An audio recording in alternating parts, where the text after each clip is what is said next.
Black Star Network is here.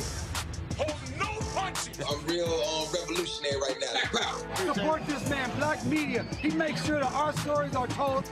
Thank you for being the voice of Black America, Roland. Stay black. I love y'all. All momentum we have now, we have to keep this going. The video looks phenomenal. See, there's a difference between Black Star Network and Black-owned media and something like CNN. You can't be Black-owned media and be scared. It's time to be smart. Bring your eyeballs home. You dig?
Today is Thursday, February 9th, 2023, coming up on Roland Martin Unfiltered, streaming live on the Black Star Network.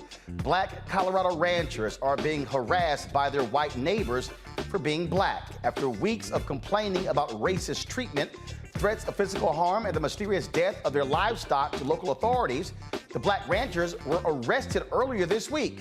We'll break down the story and show you tweets, text messages, and videos of how blatant the racial abuse has been with the president of the Rocky Mountain chapter of the NAACP and the chairman of the private Dr. Martin Luther King Jr. Colorado Holiday Commission. It's been 9 months since a Houston police officer killed Jalen Randle. We'll get an update on his case from Jalen's parents and their attorney, Ben Crump. It's Black History Month, and Melina Abdullah, the co-founder of Black Lives Matter, is here to tell us about this year's Black History Matters campaign and what we can expect. Mental health in sports is often an overlooked topic. You got the Super Bowl coming up this Sunday, NBA All-Star Game next week, and I'll be talking with a mental health expert about the impact sports can have on black people and what needs to be done for young athletes, professional athletes, to stay strong when it comes to their mental health. It is time to bring the funk. I'm Roland Martin Unfiltered on the Black Star Network. Let's go. He's got it. Whatever the miss, he's on it. Whatever it is, he's got the scoop, the fact, the find. And when it breaks, he's right on time and it's rolling. Best believe he's knowing. Putting it down from sports to news to politics. With entertainment just for kicks, he's rolling. It's on go, roll, y'all. It's Roland Martin, yeah. Rolling with Roland now. He's funky.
Black ranchers in El Paso County, Colorado, were arrested earlier this week after neighbors harassed them. Courtney and Nicole Mallory, owners of Freedom Acres Ranch, were jailed on stalking, tampering with water or utility, and theft charges. Courtney Mallory was detained with a level 5 felony charge. They were accused by their neighbor, Teresa Clark, but it's unclear what led to those charges being filed. The couple said their farm had been targeted by killing their animals, destroying their fence posts, burning their Black Lives Matter flags, spray painting racial slurs on their land, and even waving guns at them. The El Paso County Sheriff's Office has responded to 170 calls and 19 complaints involving the Mallorys over the past 2 years. Now, the Mallorys are scheduled to go to court on February 14th.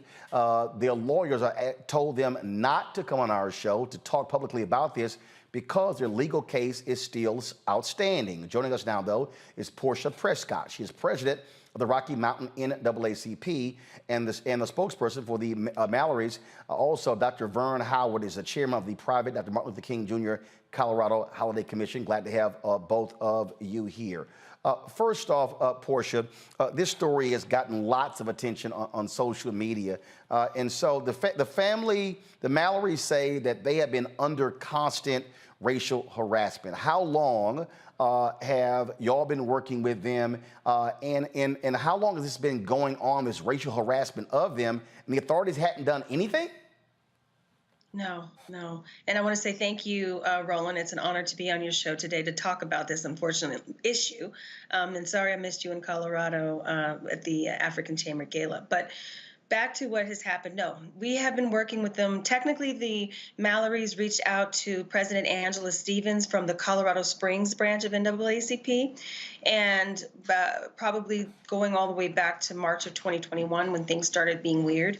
So this has been a long 2 years of escalation that didn't need to escalate, but it got escalated more so around September, October of 2022 when the president of Colorado Springs escalated it to me as a state conference president so that I could now bring in more support, and especially from our national NAACP office. So we are here to make sure that the Mallorys are safe. They get good criminal defense, and their civil liberties are protected, and they're no longer harassed on their property. And we're bringing the awareness that this is really happening, and it's an El Paso County unfortunate situation. And I want to say I'm a Colorado native, and this is not Colorado. So anything we can do to help get this, completed, where the Mallorys are back on their farms, back safe with their animals, and get this situation rectified. NAACP, we are here from the Rocky Mountain NAACP for the long haul for this. When we look at these allegations, Vern, when you listen to the Mallorys talk about what they have endured, animals being killed, fence posts taken down, Black Lives Matter flags being burned, that's a hell of a whole lot. It is. And ironically, the way their neighbors refer to them as the Black Lives Matter niggers. And furthermore,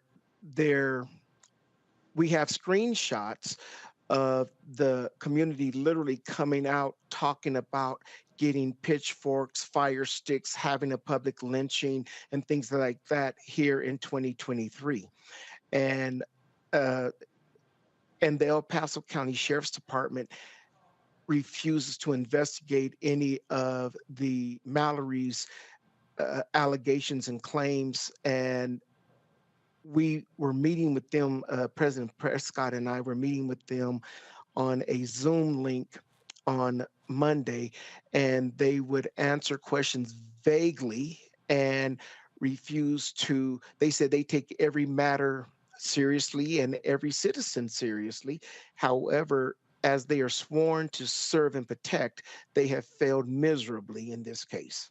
Talk about some of those posts. We have some of them here, of course. And so these are, this says Leah Thompson, Michelle Kingor. And so who are these individuals referred here?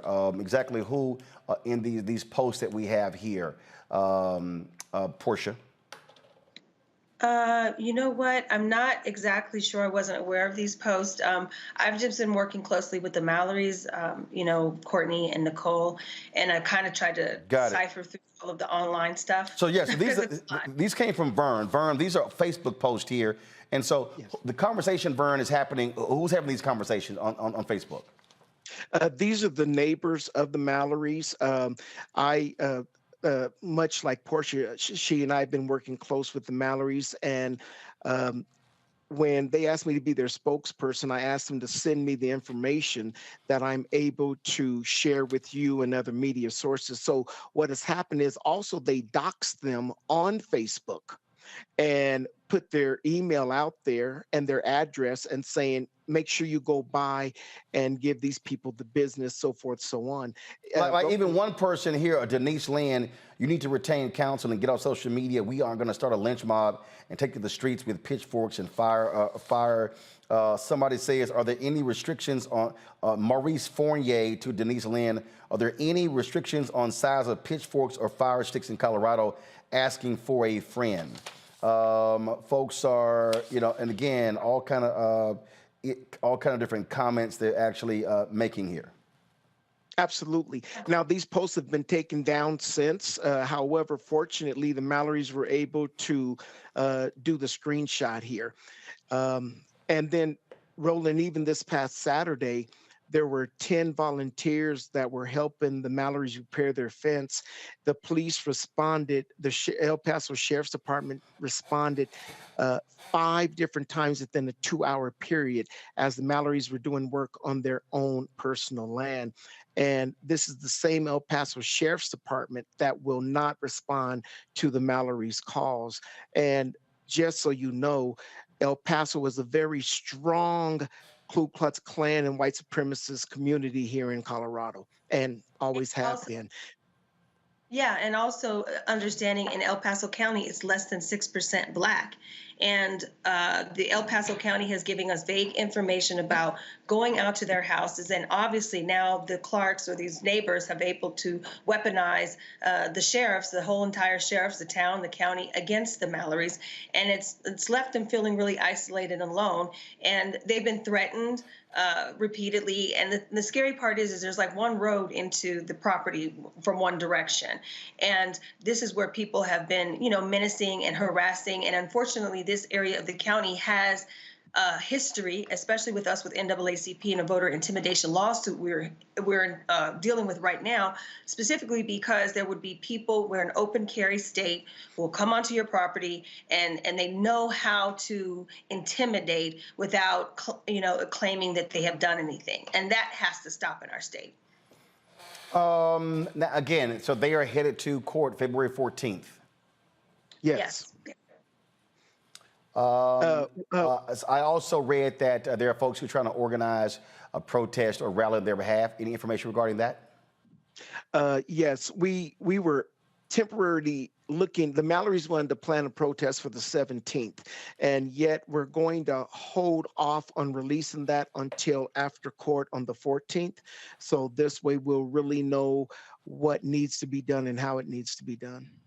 And we say that we're holding off, Roland, because the sheriff's department and the county have been vicious against this family. And so there's so many different charges. Every day there's something else that the county is doing. So we want to make sure that we deal with the 14th, and the 14th they are still safe.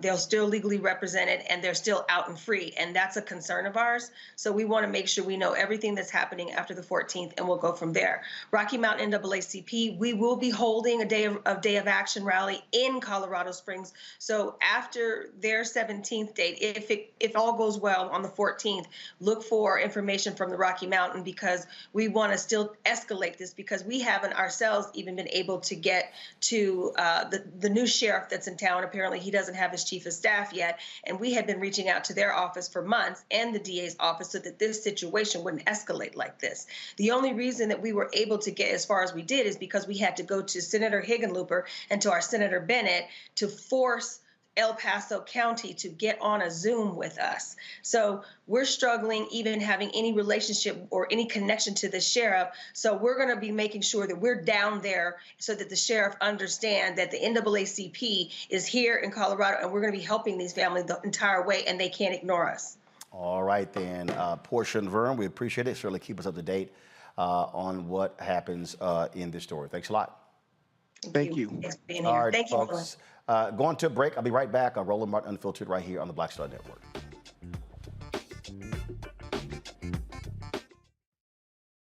Most people think that these television shows that tell stories about who we are as black men, and then they paint these monolithic portraits of us. They think that they're being painted by white people. And I gotta tell you, there are a whole bunch of black folk that are the creators, the head writers, the directors of all of these shows, and that are still painting us as monoliths. The people don't really want to have this conversation. No, they don't.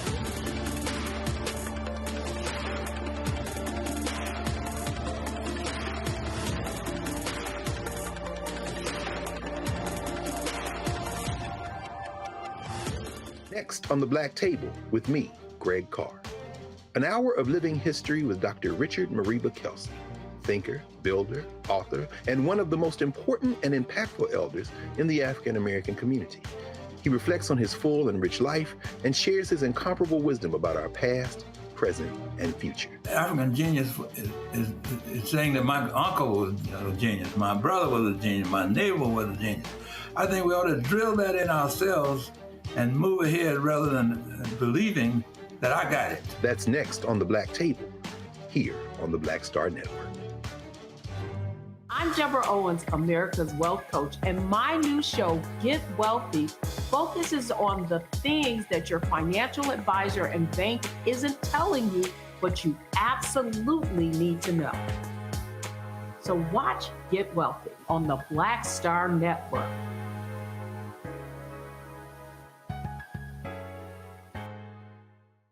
What's up, y'all? I'm Will Packer. I'm Chrisette Michelle. Hi, I'm Chaley Rose, and you're watching Roland Martin Unfiltered.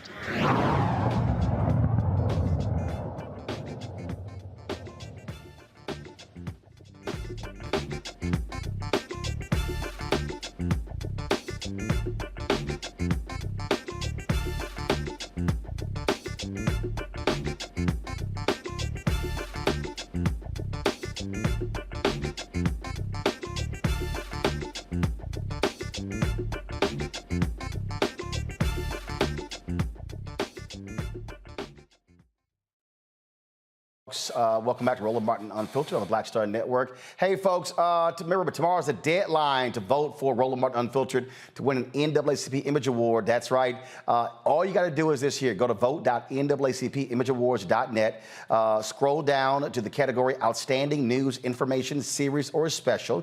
Select that category. Scroll to hashtag Roland Martin Unfiltered. Black Votes Matter Election Night 2022.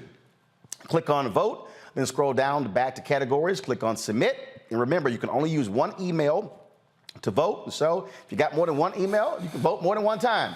The deadline to vote is 9 p.m. Eastern, February 10th. And so please cast your ballot for Roland Martin Unfiltered. This is our first ever NAACP Image Awards nomination. We've been trying for the last 4 years. Finally broke through. And so let's bring it home. Of course, we're going up against ABC, PBS, as well as 2 own specials on Oprah Winfrey Network. So, and we're the only independent black-owned media company nominated as well. And so let's make that thing happen. And so please vote.NAACPimageawards.net. All right, folks. And so please support us in doing that. All right, we were talking about, of course, the story out of Colorado. And again, we talk about what's happening in this country. You see what's happening there, and then you see the various things happening back and forth. Now remember last week we were talking about this right here, this AP African American Studies course. Dr. Greg Carr was one of the experts who participated in this. Now we know from leaked emails that the College Board wasn't being truthful. They were going back and forth with the state of Florida regarding this particular course. Those items have now been leaked based upon correspondence. You have that going on. Then you have Texas governor. First of all, let's go ahead and pull that up right there. You actually see the documents. And so these are the actual documents here from the Florida Board of Education showing the back and forth that was going on with regards to this curriculum. So all this claim that, oh, they had finished putting this together and that they got no pressure from anybody, the College Board actually is lying. We now actually see this. This is why it's important to have factual information, Greg. And so DeSantis could play these games as well. We see this is the pressure his Board of Education was putting on the College Board.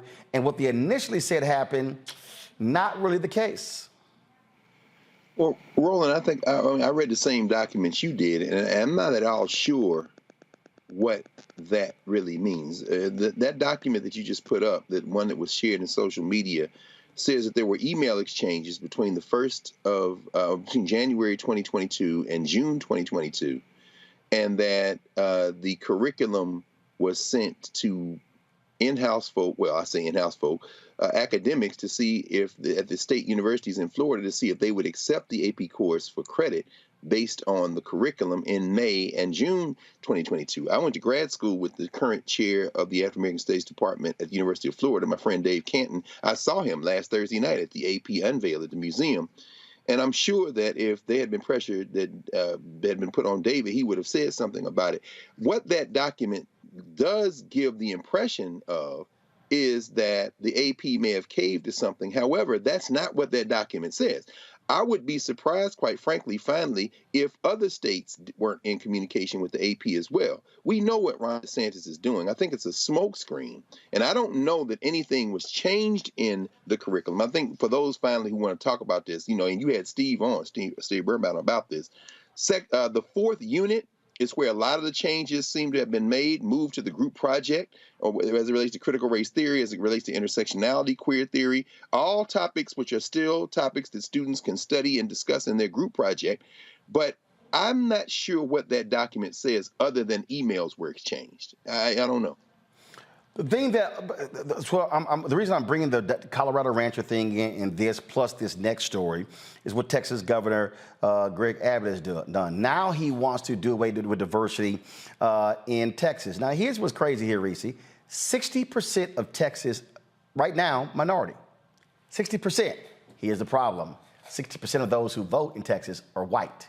And so this is what you're dealing with. When I wrote my book, White Fear, this is what I'm talking about. When black and brown people have to understand, if we're not maximizing our voting power, you're going to have these hard right white conservatives imposing their will because what they are afraid of, DeSantis, Abbott, all these people, what they are deathly afraid of, they are afraid of the America that we are now and are becoming. They want to hold on to old white America, where white was right, where they controlled every lever of power. And so even this AP course is about that. What's happening in Colorado, absolutely, blacks being able to control their own destiny. This is what's happening, and mainstream media is acting like none of this stuff is going on, and they're part of the problem because they don't want to cover this. You've got Moms for Liberty taking over school boards in South Carolina and firing black superintendents. You've got what's happening in Jackson. I'm going to play a video clip in the next segment where state lawmakers, they held a news conference, and the Mississippi legislature has not provided any infrastructure money to the city of Jackson, Mississippi since 2009. Yet 60% of the sales tax and income tax from Mississippi comes from Jackson. So the black folks in Jackson are essentially funding damn near the whole state, but these white folks want to be able to still control. People need to wake up and see what is going on in America right now. Well, I've said it many times. Who gonna check them, boo? I mean, do you vote? No. Do you go to your city councils and your education board and a number of things? No. So, yeah, they can do whatever the hell they want to do as long as you're abdicating your voter power to these white nationalists who know how to use power, take advantage of power, and abuse power to advance their means. And so we can lament it, we can cry about it, we can protest about it, but the damage has already been done the last cycle. So then the question is, what can we do in the meantime? And how can we, at some point, finally start to get ready for the next cycle without us having to beg and plead and share every kind of horror story and every kind of traumatic experience that's happening across the country before people fucking get it, that these white nationalists are playing for keeps and they're winning in many, many places. And they're trying to take that agenda more national. They already have the House. The Senate map is not very favorable for Dems in 2024, certainly not to expand the majority, but to even hold on to the majority. So we are not in the best shape. We've stopped some of the bleeding by not at least turning over both chambers to Democrats, but there's still a lot of damage being done at the state level. And these governors are just reelected, newly empowered, and they're trying to get to the White House themselves. You know, Erica, the point that Risa makes there, I think, is important, that, which we always say on this show, don't complain after the fact. Or I always say, vote or shut the hell up. I mean, the bottom line is they have a strategy.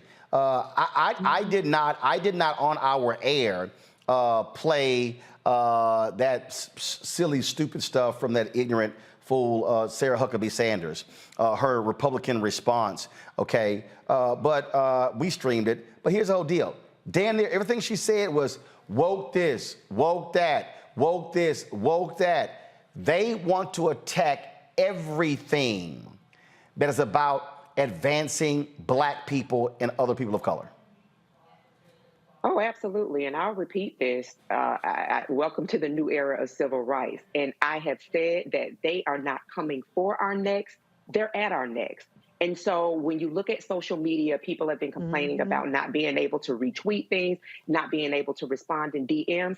Oh, you thought that was going to, I have said that all areas of communication, all levers of power, they're coming for that. So while, you know, things on the Shade Room might be saucy and salacious and get people's attention, they're everywhere else penetrating. They're the ops, but they're doing a really good job at what they're at their goal, which is to ensure that Black people stay in their place and make sure that when they walk on the sidewalk, that you move to the side. We got really good numbers around what was happening with the economy, jobs report, and guess what else is thriving? Racism is thriving. To see the video of pictures of slaughtered animals, that people would be so audacious to move on to somebody, go to somebody else's property and kill their animals. So let me just then say that in layman's terms, they killed the bag because they had to purchase those animals, they had to care for those animals, and then now all of the profit that they would have gotten from bacon or whatever it is that those animals were going to be produced are dead. So the bag is dead. I still do not understand people that have the rhetoric around holding your vote, around not voting, and seeing the damage that is being done day after day after day. What they did not accomplish January 6th, they're doing it every day. Hold it tight 1 second now, and I'm going to show you how even the Black mayor of New York, how he's weaponizing woke, and it's stupid. I'm trying to explain to people what the game is going on. You're watching Roland Martin Unfiltered on the Black Star Network.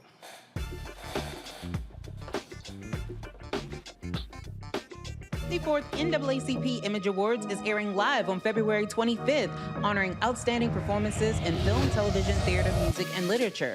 But this year, Roland Martin Unfiltered is nominated for Outstanding News or Information Series or Special. To vote, head to NAACPImageAwards.net, scroll down to Outstanding News/Information Series, select the category. You have to click on hashtag Roland Martin Unfiltered Black Votes Matter Election Night coverage. To submit your vote, you will need an email. Only one vote allowed per email. Voting ends on February 10th at 9 p.m. Vote today. Hatred on the streets, a horrific scene, a white nationalist rally that descended into deadly violence. White people are losing their damn minds. As an angry pro-Trump mob storms the U.S. Capitol, we've seen We're about to see the rise of what I call white minority resistance. We have seen white folks in this country who simply cannot tolerate black folks voting. I think what we're seeing is the inevitable result of violent denial. This is part of American history. Every time that people of color have made progress, whether real or symbolic, there has been what Carol Anderson at Emory University calls white rage as a backlash. This is the rise of the Proud Boys and the Boogaloo Boys. America, there's going to be more of this. Here's all the Proud Boys, guys. This country is getting increasingly racist in its behaviors and its attitudes because of the fear of white people. The fear that they're taking our jobs, they're taking our resources, they're taking our women. This is white fear.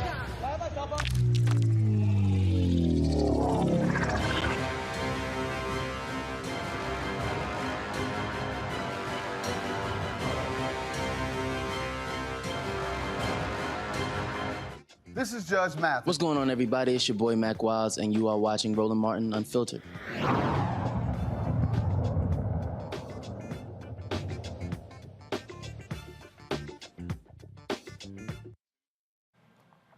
So I just want to walk folks through something here, just so you understand, again, what is going on. And so this is the headline. Eric Adams blames woke Democrats for exodus of Latinos, Asians from party. And so he was on MSNBC, and this was the question. Now, first of all, it was a complete, utterly bullshit question from Joe Scarborough. When he asked Scarborough if there was a disconnect between working class voters who should be aligned with Democrats economically and party leaders. Now, let's just understand this here, and you've heard us say this on this show. Whenever you hear folks like Joe Scarborough say working class voters, he means white people. The data actually doesn't lie. Who won working class voters? Democrats. See, Reese, Greg, Erica, it's always interesting when you see these national media people put this sort of stuff out. This is a fact. Fact of the matter is, Democrats won working voters. They're talking about white working voters. And then Adams goes, if you look at the numbers, there's a hemorrhaging of our Latino community, our AAPI, Asian American and Pacific Islander communities that's leaving the traditional Democratic base. The mayor said the exodus began, quote, because we've allowed the loudest and those who consider themselves to be woke to set the Democratic agenda. This is what, and then some of us never went to sleep, and we hear and speak directly to people. I think this party is now understanding that we have to speak of those issues that are important: jobs, public safety, educating our children, good health care, just these common kitchen table issues that we move away from. That's a lie. I mean, Greg, it's a fundamental lie. When you literally look at the bills passed in the last 2 years, it was kitchen table issues. It was economic issues. But see, again, what a Mayor Adams needs to understand is he literally is playing into the hands of the poll-driven Republican Party by using their talking points. And he is reaffirming it. That's what he's actually doing. And so what I'm trying to explain to people all around the country, that's why I thought it was stupid for the Obama people to pick up Obamacare. You don't use their term as like it's somehow, oh, no, we can flip it. That's the people, oh, no, we can flip the N-word. No, you can't. It's the same, the ER or the A, okay? It's the same. But this is what people have to understand is there is a clear line of attack on anything dealing with black. And they're going to attach Christopher Rufo's tweet months ago. They want to put everything under that banner. Everything. Absolutely. Well, I mean, Roland, Reese, you've been making this point, and we all have, but you've been very keen about this. We've got to overflow the boundaries of imposing our will on this political system. We can't leave any tool not in the toolbox. In other words, any tool in the toolbox, rather. We got to use every weapon. The vote is only one weapon. But see, and we talked about this in the coverage Tuesday night. We didn't bring up the fact that Joe Biden was talking to working class voters when he starts using those very kitchen table issues. But then, of course, Joe Scarborough, a soft white nationalist, says, and then all the white-facing media says, Biden is representing the Democrats' attempt to win back the white working-class voters by talking about these kitchen table issues. Yeah, that's how y'all spin it because you're white-driven. We didn't bring that up. But, Reese, to the point you always raise, among others, all of us are saying it, but you know, we've got to participate. Voting isn't the only option, but when you vote, you overflow the boundaries. Eric Adams is speaking in a Democratic Party that is targeting voters who already vote. They're not trying to grow the base. Abbott, DeSantis, and Hucker Sanders, they are trying to rally their voting white base. But all of them are driven by this logic that somehow, if we don't expand the voting base with the white nationalists through voter suppression and catering to white nationalism, and for the Democrats by trying to either chase these non-existent white voters or be tiptoe around issues and not grow the base, that's when you're going to get this kind of rhetoric. They're not trying to make people come out and invite people to come in and participate in the voting process. And finally, now you've got folks who are absolutely engaged, who are absolutely organizing, but they have cleaved out voting as an option. Some of them on the left are some of the people who are critiquing the AP course because they say you took out Black Lives Matter, which they didn't. But I understand their argument that it isn't centered like it was in the draft. All that's true. But if the choice then is to say that's why the two parties are the same and we're not going to vote, you are playing into the hands of the white nationalists. Look, all of what you say is true in terms of systemic criticism. But while that is true, also vote. Run some candidates. There are some progressive candidates like Summer Lee and them who have won, who are in the federal legislature now. You can vote and be a radical at the same time. I know some of y'all gonna say, no, I'm not talking to you. I'm talking to the rational, sane people, because the people who are most vulnerable, like in Mississippi and all the other places, they don't give a damn whether you've read Karl Marx or Cedric Robinson or you shouting about bell hooks or Angela Davis. At the end of the day, their water is jacked up. The white nationalists have taken the whole damn city of Jackson hostage from the Mississippi State House, and voting is one of the ways that you prevent this. Also lawsuits, by the way. In Colorado, police in Colorado, you're engaged in state action. When you're supporting these Klan-adjacent people like this and then trying to hide, they're going to court. That's why we have to use the courts as a tool, too, to fight, and that's why judges are important. The thing here, Reese, that, look, we have to be playing multiple pieces on the chessboard. That's what's going on. Yes. Look, we got Ben Crump coming up next. They hate Ben Crump. They hate the legal strategy. They targeted Black Lives Matter movement. Now, there were self-inflicted wounds. And this is where we have to be very smart about how do we not have self-inflicted wounds. They saw the effectiveness. Let me be perfectly clear. Let me go to camera 3. Listen to what I'm saying, y'all. They saw the effectiveness of the social justice movement. I need everybody listening to me, and I'm going to say this very slowly. For the first time in American history, a majority of Americans in the wake of the death of George Floyd approved of black folks protesting. That you had never seen public polling, a majority supported it. They set out to seek and destroy. And so what you're seeing is, now they're saying, we want to go after every other piece here because they saw how white folks, young Latinos, young Asians, young Native Americans, and black folks were all of a sudden rising up, and they said, oh, that's the last damn thing we can see happen. That's right. And that's the strategy. And Reese, our folks had better wake the hell up, stop playing games, and realize they are not joking. They want all of this in their control. National, state, county, city, school board, DA, courts, water district, you name it.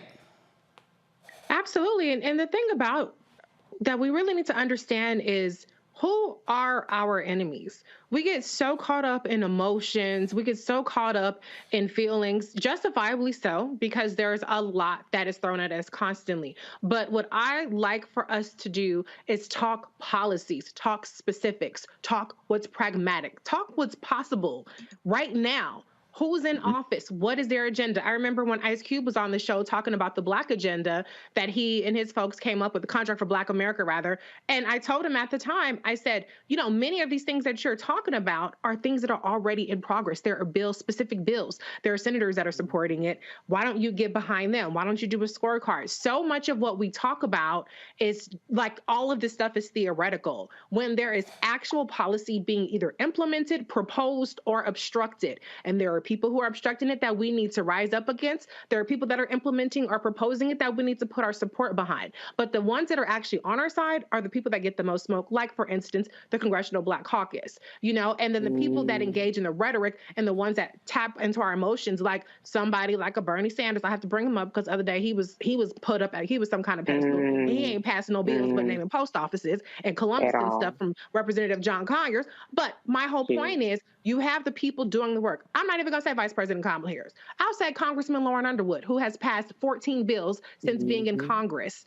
That's the kind of person that we need to be looking at what she's doing, how she is getting things accomplished, and rallying behind her. We need to stop latching on to the big names and the catchy firebrands and actually get behind the people doing the real work. That's not just on the congressional level or the federal level. That's also at the state level and the local level. Leave no stone unturned, but let's start getting into actual policy. Let's start communicating about policy. If you care about the issues, then go find out what's happening with it, spread the word far and wide, and get engaged. It's not going to change by just talking about our feelings and just talking about how all this stuff is being done wrong. When work is being done, the Republicans are doing it to our detriment. They are turning protests into policy. Right. They're taking over scoreboards and they're doing the lawsuits. Like Dr. Carr said, we have to get a lot more litigious as well. Erica, I got about 45 seconds before I go to the break again.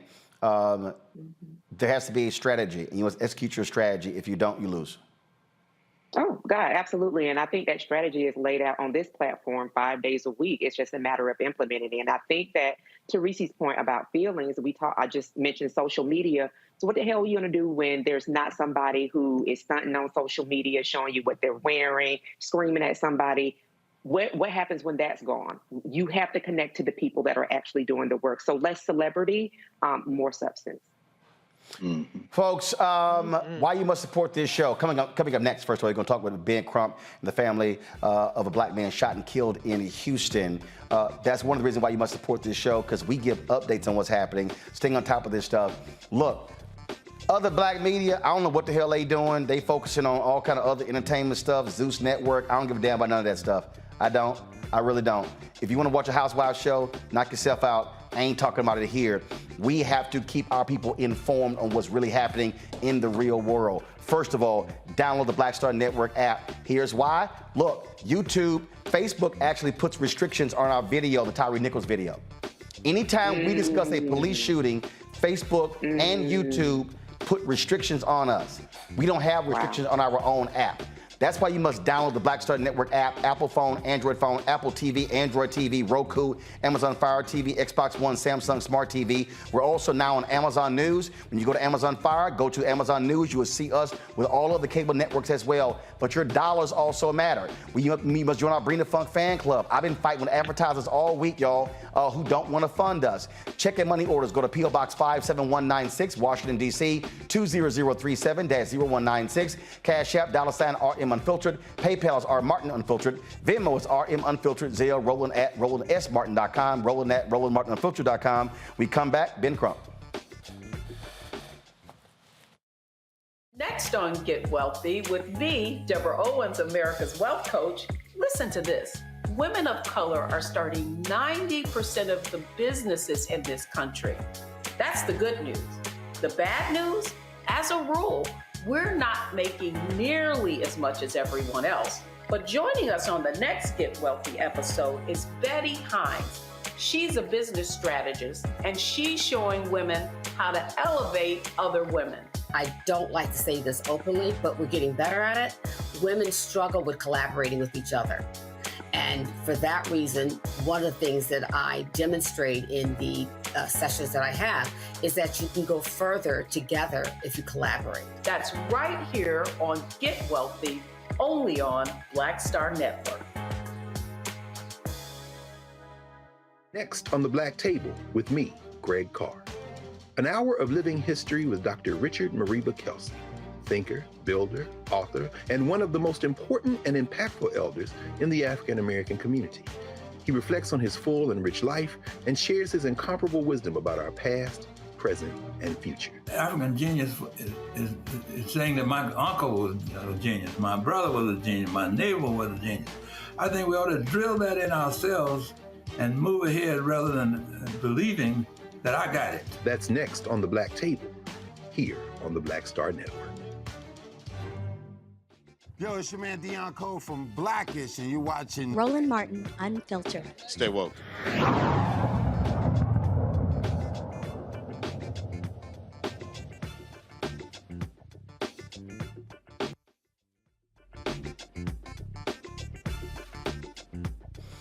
All right, folks, 9 months ago, Jalen Randle was shot and killed in Houston, Texas. The officers were attempting to execute a search warrant on April 27th after a brief car chase where Jalen was a passenger. Officer Shane Prevett shot Jalen as he ran away. As of today, Prevett is still on paid administrative leave. The Randles are still awaiting on some accountability for Jason's death. Joining us right now is Ben Crump, the family attorney, Jalen's father, Warren, his mother, Tiffany, Rachelle, and stepfather. They all join us right now for the update. First of all, Ben, I want to start with you. 9 months. What's up with the DA? Is there a grand jury? What's happening? Roland Martin, thank you so much for having us and staying on these stories, even when mainstream media seems to try to brush us aside. So I always want to say thank you. Right now, the matter is supposed to be going before a grand jury in the next 4 weeks. We will see if that happens because, as you know, any reason that comes up, and I'm not going to point fingers, but they will kick it to the next grand jury cycle, and that is so heartbreaking to families who want to see justice swiftly, like we saw with Tyree Nichols when it was 5 black police officers, but now this is a white officer killing a young black man, and the question is, how long before we get charges brought? And that is why we got to keep pressing them, Roland Martin. Warren, has a DA kept y'all abreast of what's going on here? Stayed in contact? No, they haven't. They haven't been in contact with us at all. The police, the DAs, no public officials, anything like that. We've basically just been in limbo. Wow, that is, Tiffany and Tony, that's crazy because it's interesting because when you have other incidents that not involving cops, it's amazing how folks want to be communicating, yet when there's a police officer involved, folks strangely go silent.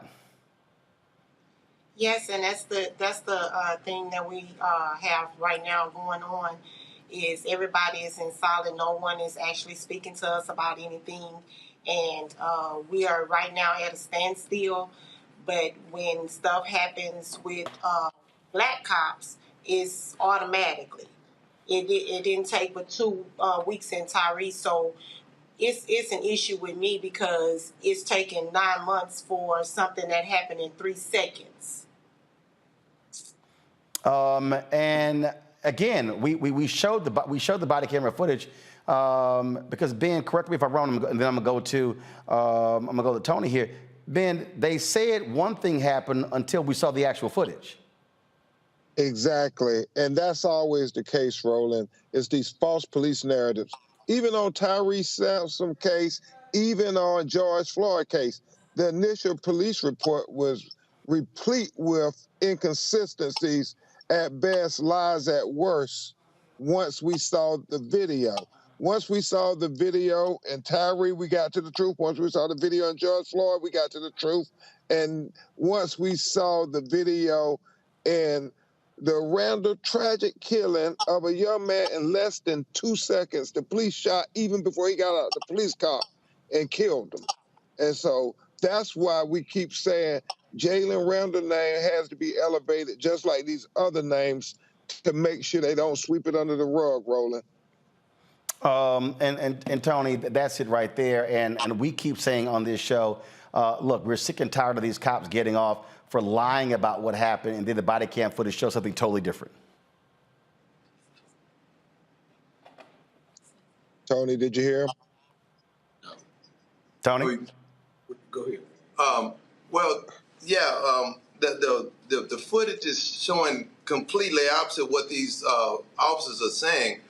But, you know, it's a real big problem here. Everybody's laying dormant, even the public officials, the NAACP in the fourth largest city in America, they're laying dormant. The officials, no one's taking accountability, no one's standing up for anything. But as soon as there's other issues in other states or whatever, they're flying out and they're, you know, really in Houston right now, the politicians are more media whores than anything.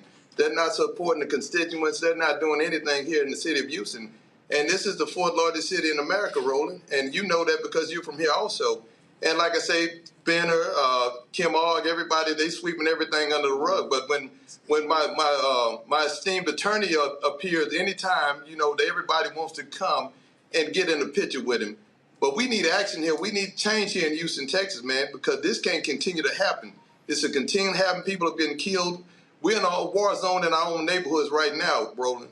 And nobody's being here for us. Nobody's speaking up for us. And like I say, they're trying to sweep everything under the rug. It's been 9 months to investigate 3 seconds. You got a 3-second rule in the NBA. They don't take that long, Roland.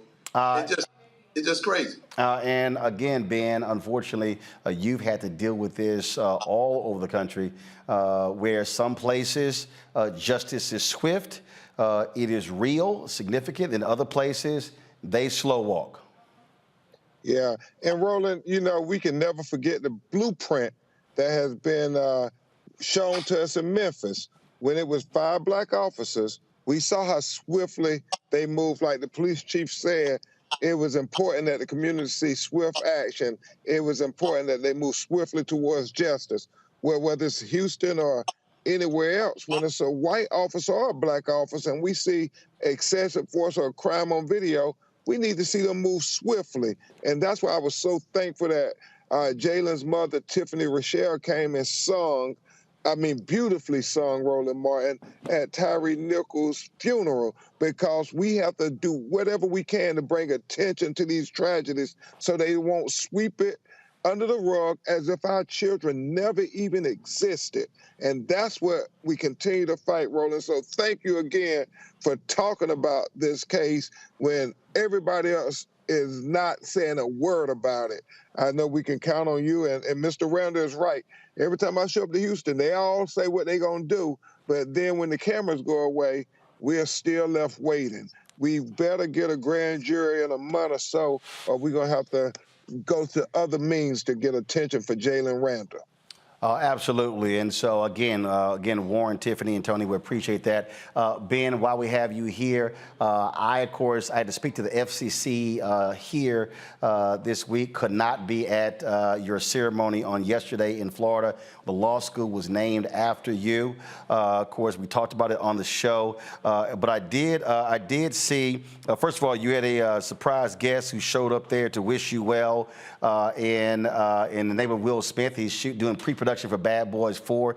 He and I were texting last night. And of course, and I know he also did this video for you as well. I want to play it for our audience. Here we go. Ben is on stage now, so I gotta whisper. But congratulations, man. Benjamin L. Crump College of Law. Happy to be here, happy to support. Congrats. So Ben, congratulations. Is the only practicing attorney with a law school named after him? Some black attorney, the first one in the history of a non-HBCU. So it was a Black History moment, and Will Smith came and put his money where his mouth was at, Roland, so we can help make future civil rights lawyers, so people like Warren and Tiffany and people we know all over the country can have somebody to help them fight for justice. And I cannot wait, Roland Martin, for you to come down to the Ben Crump College of Law. We'll have Tiffany and Warren, and we're going to have you live broadcast from the Ben Crump College of Law, Roland Martin. That would be Black history in and of itself. Black-owned network at a black law school. And again, I don't have to ask anybody to do it. So yeah, that can easily happen. Ben Crump, I appreciate it. Thank you so very much. Again, Warren, Tiffany, Tony, thanks a bunch. Keep us abreast of what happens in the case of Jalen. Thanks a lot. Thank you, Roland. Thank you. Bringing my panel here, Reese, this is, we can't say it enough, but again, when I think about that Freedom's Journal quote, we wish to plead our own cause, too long have others spoken for us. There are just so many things that keep happening in this country that if we do not have our own media telling our story, it ain't gonna happen. Look, I've been giving the White House hell, and it's a problem for me that President Biden, 2 years in, has not had a sit down with black journalists or black-owned media. I don't know if even one black-owned media outlet has even had a one-on-one interview with President Biden. I think back to Greg when William Monroe Trotter got, jumped all up in President Woodrow Wilson, who threw him out of the White House. The fact of the matter is, we cannot depend, our future we cannot depend on MSNBC, Fox News, ABC, NBC, CBS to deal with our stuff. Reese? Muted. One of the things I talk about often is credibility. And in our community, we listen to those that have built up that credibility and trust with us. And that's why a lot of politicians find themselves struggling when they go into the community once a year, twice a year, once an election cycle, and people are checked out already. And so black media is one of those forums where we have, because we put in the work over years, built that trust with the black community. There are other people who have trust that shouldn't, like some of these gossip blogs and things like that. But I think too often when we look at who gets the access, when we look at who gets the accolades, it's not necessarily the people that have that credibility with the community. Roland, I've been out with you, or I've seen you out when we were both at events. And I've seen how out of this and my peripheral over here, and my peripheral over there, there's a line of people trying to get with you. I don't think that that's the case for other people that I've seen that are on these bigger networks.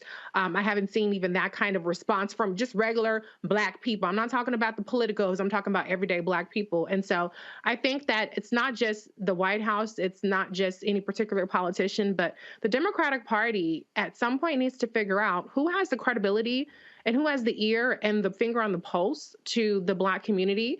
And make sure that you can't just look at follower count. You can't just look at ratings per se. You can't just look at what's quote unquote mainstream. You have to go to where the people are getting their information from and engage those folks, give them the access. And you will find that the people that you're trying to reach, really, you don't have to spend billions of dollars on TV ads that go nowhere. You can get right directly to the people. But that's a value that they have to have. Indeed. And in fact, real quick here, Greg, I'm going to go into my office. So y'all know I have that black owned Media Matters. And I told y'all, these are all these t-shirts people send me all the time.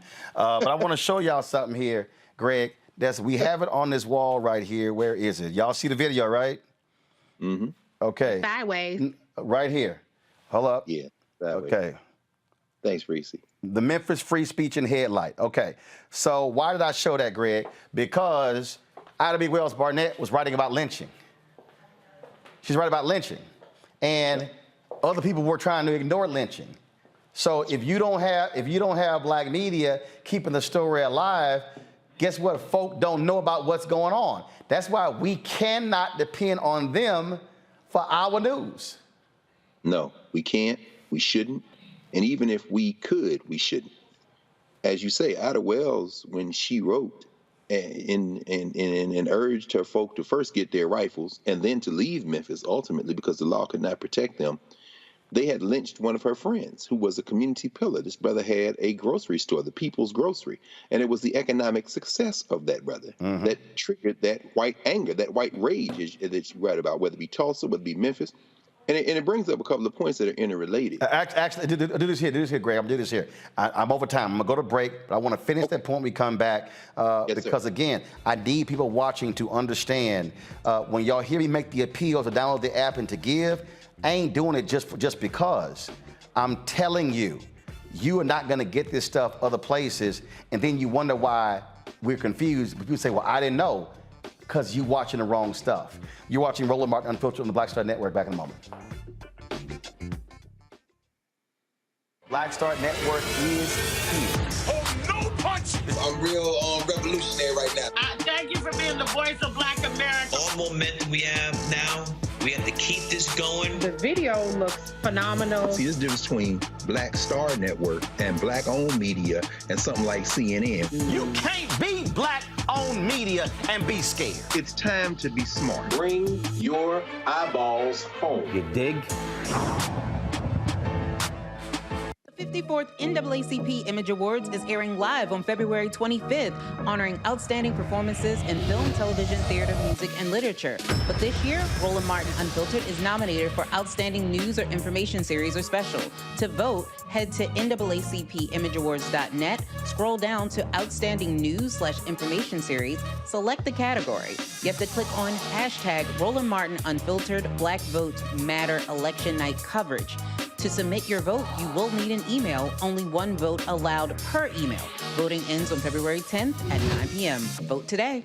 Hi, I'm Dr. Jackie Hood Martin, and I have a question for you. Ever feel as if your life is teetering and the weight and pressure of the world is consistently on your shoulders? Well, let me tell you, living a balanced life isn't easy. Join me each Tuesday on Black Star Network for A Balanced Life with Dr. Jackie. We'll laugh together, cry together, pull ourselves together, and cheer each other on. So join me for new shows each Tuesday on Black Star Network, A Balanced Life with Dr. Jackie.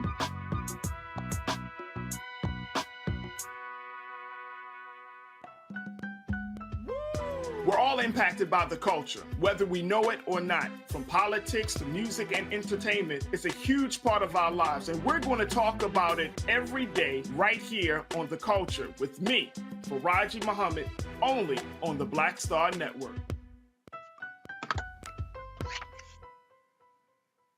Hey, I'm Amber Stevens-West. Yo, what up, y'all? This is Jay Ellis, and you're watching Roland Martin Unfiltered.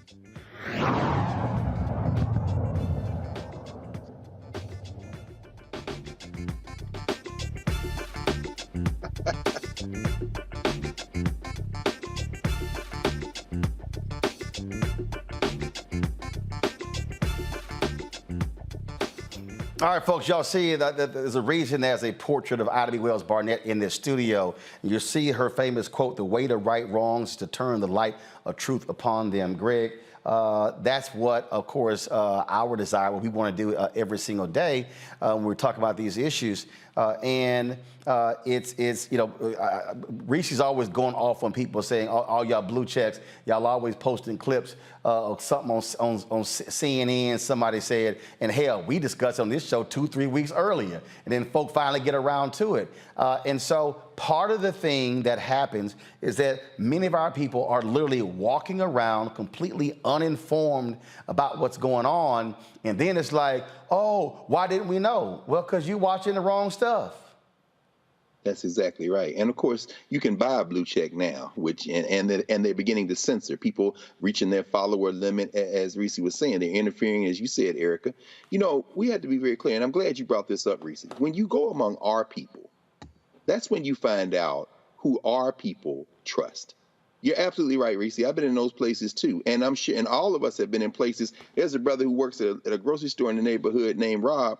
Every time I see Rob, he's saying, you know, I was watching Roland last night. You tell Roland I've been, and then he always ends when we talk. He says, and I'm not anybody. I said, brother, Roland knows, and we all know you are everybody. You are somebody. We all together in this. That is the spirit. I don't care whether I'm in Atlanta or New York, if I'm in Oakland, anywhere I've been. Everybody is like, yo, tell Roland, I'm supported. Well, we need that to translate into support. And many of those people do support. But let's be very clear. Ben Crump, we've come to know Ben Crump in the wake of Trayvon Martin, not because he was an expert in civil rights cases and fighting, but because Ben Crump combines a law license with a commitment, with an understanding that you shine, as Ida Bell Wells would say at Holly Springs, Mississippi, the light of truth. You heard him say it. He keeps coming back to it. If we don't get what we want and need in the courtroom, we need to flood the streets. We need to turn the light on. That's why he always thanks you, Roland. And so, you know, it was great to go to the studio and to see everybody in person, and then walking through the studio and be so impressed by all this. And while I'm tweeting out stuff like everybody else, I'm getting messages from students. Tell Roland I need a job. I'm in television production. And I'm saying Roland will hire all of y'all if he had the resources, which brings me to the point. The reason you go on these breaks, of course, is because now we're on Amazon. You can't go over. You got to make sure it's lined up perfectly, correctly, so that it is beamed out to the world. Well, guess what? In those breaks, we see commercials for the Black Star Network. We see commercials for the Black Star Network, and we need to see more commercials for advertisers, and they're not going to move until we move. But when we move, they move. That's what shining the light does. And so MSNBC, I don't care if you're black on MSNBC or CNN, they're not going to move until we move. And when we move, they move. But even when they move, we have to remember the only reason they moved is because we have something we control, we own, that is crystal clear, that is sharing and shedding the light. And as a result, that's when things change. They don't change when you stay at home. You're not saying support the Black Star Network because it's an ego-driven boost or it makes you feel. No, you're saying support the Black Star Network because when all else fails, the only thing we can rely on is each other. The thing here is a couple of things I want to say here, Erica. First off, and it always amazes me when I hear these people say stuff. Here's what they don't understand. Fox News generates about $1.5 billion in profit. I ain't say revenue, profit. CNN, about $1 billion in profit. MSNBC, $600 to $800 million in profit.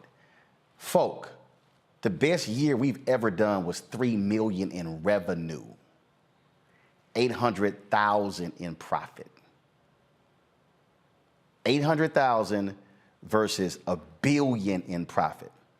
That's what folk have to understand when what we're up against when we're talking about these massive forces.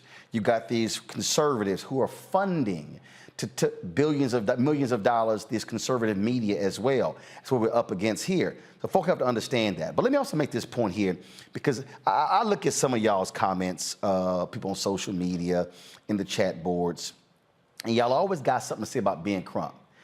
Ben Crump, and I heard Stephen Jackson's comments as well, ripping Ben Crump and Reverend Sharpton at the Tyree Nichols funeral. About, yeah, I saw it during the whole George Floyd deal. Did Stephen Jackson forget that the George Floyd family got the largest ever settlement in American history for police abuse? How do you think that happened? To the people who say Ben Crump don't win cases, y'all, he's not a prosecutor. What y'all don't understand is, why did the sister in Mississippi switch lawyers? Because what happens is, if a case is not getting attention, media-wise, then the prosecutors are like, we can ignore it. That impacts also settlements. So folk need to understand what happens here. The most they can do is go after a civil lawsuit. Well, the reality is you're likely going to settle lawsuits. People need to understand the role that these lawyers play.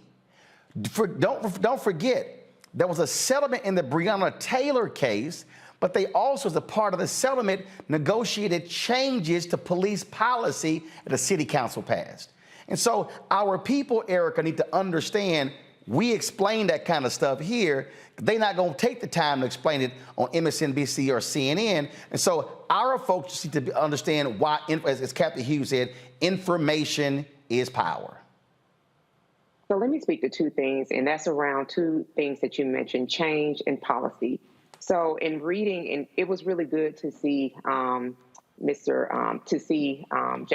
Randle's mother, and both his father and stepfather, to see them there as a united front. But in looking at her, my heart went to her because I thought about what she said, which was not in this interview, but through media. She talked about one of the things that has not happened is no one has asked her, Tiffany, do you require psychological help? And for the past 9 days, about 1,000 people who are subscribed to the Reframe Brain, we've been walking through and will continue to walk through this month being about wellness. It's a companion to Black History Month. Because in that $1 billion of profit that these other news media networks are doing, a lot of that is $1 billion of harm. seeing that trauma play over and over again, and the families don't have a voice or any say-so in that. So when we're talking about change and we're talking about policy, what Ms. Tiffany Rochelle spoke to around ensuring that, listen, when this happens, there needs to be some type of support, psychological support for those who are left to grieve. Because when J. Philip Clay was on a couple weeks ago, the question I said that I was going to ask him, since he led with Tyree Nichols' name out of his collection of paragraphs, Miles, is that, do you know how grief impacts the body? Do you know? Does anyone realize that people who experience that level of loss are 2 times predisposed to heart attack? Do they understand that they do then have to experience disruptive sleep patterns, which does impact our heart and our immune system? That those very people that are grieving, and they're grieving publicly, that in their public and in their own private griefs, that they are more susceptible to having blood clots. And let us not also fail to mention that their brain is rewired. And if there's not an interruption in that there's a permanent stress response whenever they see blue lights. We already know that that's something that negatively impacts especially brown and black bodies. When they're reminded, be it a gunshot, it could be lights, it could be anything that could trigger that stress response. These are the other things that are not spoken about, but because Black people have this cape of strength about them, which is actually a mirage in the facade. It is a survival mechanism. And I am here to tell you, we cannot do this for another generation. Change, absolutely. Changes to policy, absolutely. And this is why I rebuke when people come on this and other platforms and they talk about withholding and abstaining from the vote, because the consequences are so much more dire for us. There are things that Harriet Tubman, Sojourner Truth, and many, many others endured, so we would not have to endure that now. We don't have to have the spirit of a Harriet Tubman now if we do what we need to do at the ballot box and in our communities. Absolutely. And so, folks, we want you to understand this is the work that we do every single day because, again, we can't wait for somebody else to tell our story. Coming up next, we'll talk with Melina Abdullah of the Black Lives Matter, one of the activists there, talking about their Black History Initiative a little bit later. We'll be talking about the importance of mental health in sports. Super Bowl takes place on Sunday. NBA All-Star Game is next week. NBA trading deadline was 3 p.m. today. A lot of different things happening, and we always talk about how much money the athletes make, but it's amazing how we don't talk about the mental health issues that they also face. And so we'll be talking to one of the experts about that as well. So lots more to talk about in the show. Don't forget to support us in what we do. Download the Black Star Network app, Apple phone, Android phone, Apple TV, Android TV, Roku, Amazon Fire TV, Xbox One, Samsung Smart TV. Support us by sending your check and money orders to P.O. Box 57196, Washington, D.C. 20037-0196. Cash App, $RM Unfiltered. PayPal, R Martin Unfiltered. Venmo is RM Unfiltered. Zelle is Roland@RolandSMartin.com. Roland@RolandMartinUnfiltered.com. And get my book, White Fear, How the Browning of America is Making White Folks Lose Their Minds. Available at bookstores nationwide. Download it from Audible. And don't forget to support us for the Image Awards. Go to vote.naacpimageawards.net. Cast your ballot. The Outstanding News category. Scroll down to Roland Martin Unfiltered. Black Votes Matter. Election Night 2022. You have until 9 p.m. Eastern tomorrow night to cast your ballot. We'll be right back. On A Balanced Life with me, Dr. Jackie, a relationship that we have to have. We're often afraid of it and don't like to talk about it. That's right, we're talking about our relationship with money. And here's the thing, our relationship with money oftentimes determines whether we have it or not. The truth is you cannot change what you will not acknowledge. Balancing your relationship with your pocketbook. That's next on A Balanced Life with me, Dr. Jackie, here at Black Star Network.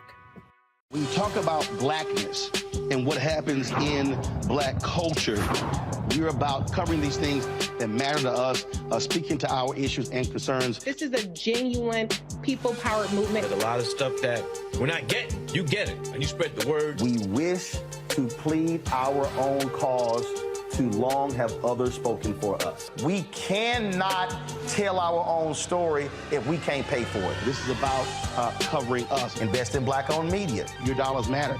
We don't have to keep asking them to cover our stuff. So please support us in what we do, folks.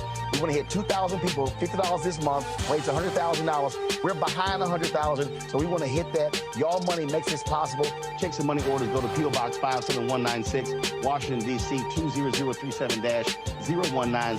The Cash App is $RM Unfiltered. PayPal is R Martin Unfiltered.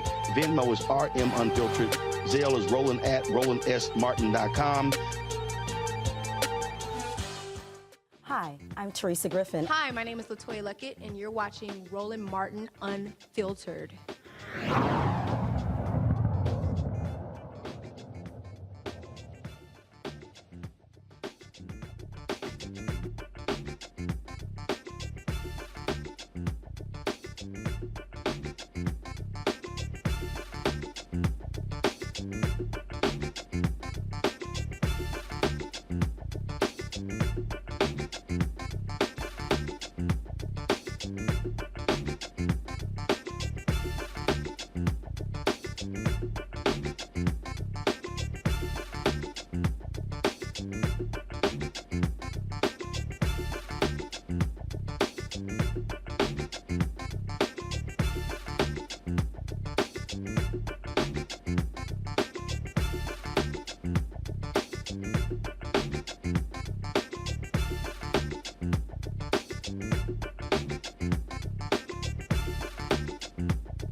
All right, of course, Black History Month. Now, of course, other people really focus a lot on Black History Month. I get it. We don't ignore it. But we do Black 365/7, so it's not like it's just a major thing for us because we do it all 12 months. And so that's important for us to understand. The Black Lives Matter grassroots movement, they've launched its hashtag Black History Matters, a campaign with leading Black scholars. Joining us right now is Melina Abdullah, director of Black Lives Matter Grassroots, co-founder of Black Lives Matter Los Angeles. So Melina, explain exactly what this initiative is. Yes, so we're actually 3 years into our Black History Matters campaign. Every February, Black Lives Matter Grassroots, which is Black Lives Matter, engages with scholars from all around the country to do many political educations, to talk at length or as long as Instagram will allow us to talk about our heroes and sheroes, about the events and movements that have forged the way as we struggle for Black freedom. And so each day there's an installment. Today's installment, we talked about Ida B. Wells, who I know is one of your sheroes. Our beloved Dr. Julianne Malveaux wrote the caption for Dr. for Ida B. Wells, which goes more deeply than like a Wikipedia post. It's really about her impact on Black freedom. It's really about her impact on us, and it's meant to inspire us to do the work of making Black history. And this year, Dr. Anthony Ratcliffe of Cal State LA's Department of Pan-African Studies is leading that charge, and he's curating and working with these 28 Black scholars from around the country to make sure that we uplift names that we know, like Ida B. Wells and Frederick Douglass, but maybe names that are lesser known as well, but have still forged the path for us. And look, what we're talking about here is that we're now living in an America where our history is under vicious assault because of what these folks don't like. They don't like the fact that we now get to tell our own story.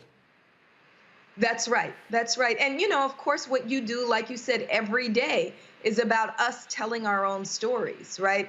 One of my first encounters with you, I don't know if you remember this, but this was back in 2014, 2015, and we were in space together. And one of the things that I talked about, and one of the ways in which, you know, I'm most appreciative for you is there's an African proverb that until the lion tells the story, the hunter will always be the hero. And you have been a lion for us. Our Black scholars are lions for us. The whole discipline of Pan-African, Black, Africana, African-American studies is about us being the lions who not only tell our own history, but also understand that knowledge comes from many spaces. It comes from reading books like those piles and piles that sit behind people like Dr. Greg Carr, but it also comes from the wisdom of our grandmothers and mothers in our neighborhoods. And it's meant in every space, intellectual work is meant to contribute to the freedom of our people. So our Black History Matters campaign is about inspiring the work, about remembering that these intellectual traditions are core to who we are as Black people and inspire us as we move forward. We're not just struggling ahead aimlessly. We have a pathway that is thought out, that's well determined, that's well considered, and that's what Black History Matters is about. So we hope that everybody will follow the hashtag Black History Matters on Instagram to get these mini boosts of political education, Black political education that are brought to us by some of our greatest minds. All right, Melina Abdullah, we appreciate it. Where can people go to get more information? Just follow BLM Grassroots on all social media. Those posts are, again, on BLM Grassroots Instagram, and people can go to blmgrassroots.org for more about Black Lives Matter Grassroots, which is the on-the-ground work of Black Lives Matter. All right, then. We surely appreciate it. Thanks a lot. Thank you so much. Greg, I want to start with you. When I talk about what is under attack, it literally is. And it's interesting. I've had conversations with people, and they will say things like, "I mean, you know, we need to have more of this taught in our schools." And I keep saying, if you keep waiting for a school system to teach our kids, I'm like, you out your mind. I mean, I'll never forget when I was in African-American history class, studies class at Texas A&M, and we were, Dr. Broussard was the professor, and Dr. Alvin Broussard, and he was sitting there teaching class, and there were some Black students in there, and many of the Black students were real cocky to the white kids about Black history. And so we started going over some stuff, and I would look at them, I'm like, your ass didn't know that either, huh? And I would sit here, of course, they would be mad at me. I'm like, look, you can get mad at me, but I said, we one of them Black families that had them 4 volumes of Ebony magazine, the pictorial history of blacks in America. I'm like, so I was flipping through them bad boys when I was 6 or 7 years old. I said, so none of this stuff is new to me. And it's a whole bunch of Black people who are walking around today utterly clueless about our own history. Absolutely. And there's a greater percentage of them who are utterly clueless who are in the academy at the university than there are in the community. Roland, you've put your hand right again on the living heart of this. When you talked to Steve last week about the AP course, and this is a brother at the top level of the College Board, and you reminded him about those Ebony volumes. It is a reminder that our community has always taught our history. Before apartheid was over, before Jim and Jane Crow was over, it was more coordinated, it was stronger. Carter Woodson had his textbook, The Negro in Our History, in those segregated schools. Well, you keep making a point. Hey, y'all, before, no disrespect, before Nicole Hannah-Jones' 1619 Project, Lerone Bennett was doing that kind of writing in Ebony magazine every month. That's exactly right. In fact, the earliest textbooks we have, J.W.C. Pennington, History of the Negro Race, was 1841. Robert Benjamin Lewis, Light and Truth, 1837. And that is no disrespect. Every generation has to tell its history. But Roland, you're making the most important point. And it is a constant theme tonight. And as you say, 5 nights a week, Reese. When we control our narrative, it shapes how we are respected and how we can move together as a force. The sister in Atlanta, who then moved to Memphis, who brought the Scorpions unit and that concept of policing, over-policing our community with us. the sister who's now police chief in Memphis. That unit was disbanded because there's uproar now. The community is involved.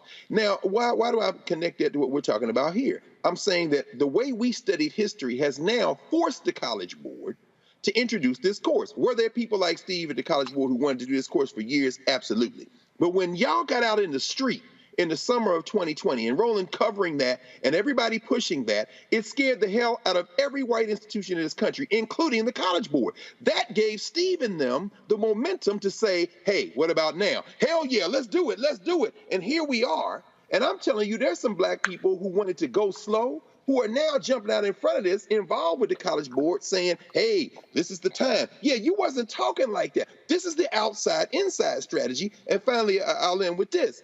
You know, we've always studied, and this is what I saw firsthand Thursday night talking with these teachers who are teaching the course. Imagine this. You got an AP course on African-American studies for the first time in history. Students are taking that course. They took it in the fall. They're taking it in the spring. They're going to go back in the fall. As they are telling their friends, particularly their black high school friends, who ain't never been in AP. I never took an AP class. I myself am a graduate of ISS. Some of y'all know what that is. I'll tell the rest of you. In-school suspension. So the point is this. As these black students are finding out about this class, guess what they're telling these black teachers that are teaching it? I want to take that next semester. Guess what College Board's about to have on its hands? You got a problem. Why? You have black students who now want to take this class, and other students. You ain't going to have enough teachers. That is not coming from people who have shaped this from the top down. That's coming, as we've used the rhetoric, from the bottom up. The same people who watch Black Star Network, same people who watch Roland Martin Unfiltered, same people who don't wait on anybody to save them. They're going to overflow the boundaries of this argument about the College Board, and while they're doing it, the community will continue to do what we have always done: teach our own, save our own, protect our own, and that's the best way to change everything. You start from the inside. See, Reese, if you're a baby boomer or a Gen X, I know you're a real one. Go to my iPad. I know you're a real one if you know what this is. If you know what this is, I know you a real one. If y'all had listen, some black people couldn't afford all 4 volumes. But if you had 1, 2, 3, or all 4 of these, I know you a real black person. Well, that's a little before my time. But I did have Carol, my producer, her mama still got hers. I love it. You know, there's something to be said about a framework, though, to Dr. Carr's point about, you know, what it means for the institution of learning to have the AP course. You know, what a lot of people are succeeding at now is putting information in bite-sized chunks that are catchy enough to, whether it's true or not, people are going to take it and run with it. And I do think that context and the way that things are introduced matters. Not to bring up, you know, the other night, but for instance, when our conservative friend brought up Fannie Lou Hamer and her position, taking her position out of context can be harmful and it can be weaponized. And so I think that it is important to have things like the AP course that has been vetted. Now it's been watered down to a certain extent, but it has had scholars, esteemed scholars like our beloved Dr. Carr, involved with that framework, because that is how you get people out of the tweet, out of the headline, out of the meme lens of getting information and really digging a lot deeper. So I think that that's something we need to value. I agree we need to do our own stuff as well, but that framework cannot be overstated how important it is. I got about 20 seconds, Erica. Go. No, I mean, information plus engagement equals power. That was the formula for the Savage Politics when I had that particular platform. So I think that the more people are informed, I think that people will feel more engaged and more powerful about the truth that they actually do speak and not being swayed by soft messages. All right, folks, I got to go to a break. Up next, Keisha Dennis, give me a shot. Will join us. We'll be talking about mental health and athletes. That is her expertise. She's waiting to talk about that. Super Bowl, of course, Sunday. NBA All-Star Game is next week. And again, we focus a lot. Look at that camera right there. Look at it right there. We focus a lot. There you go. We focus a lot about, again, how much money they make, but we forget these are still real people. So we'll discuss sports and mental health next, right here on Roland Martin Unfiltered on the Black Star Network. hatred on the streets, a horrific scene, a white nationalist rally that descended into deadly violence. White people are losing their damn minds. As an angry pro-Trump mob storms the U.S. Capitol, we've seen We're about to see the rise of what I call white minority resistance. We have seen white folks in this country who simply cannot tolerate black folks voting. I think what we're seeing is the inevitable result of violent denial. This is part of American history. Every time that people of color have made progress, whether real or symbolic, there has been what Carol Anderson at Emory University calls white rage as a backlash. This is the rise of the Proud Boys and the Boogaloo Boys. America, there's going to be more of this. Here's all the Proud Boys, guys. This country is getting increasingly racist in its behaviors and its attitudes because of the fear of white people. The fear that they're taking our jobs, they're taking our resources, they're taking our women. This is white fear.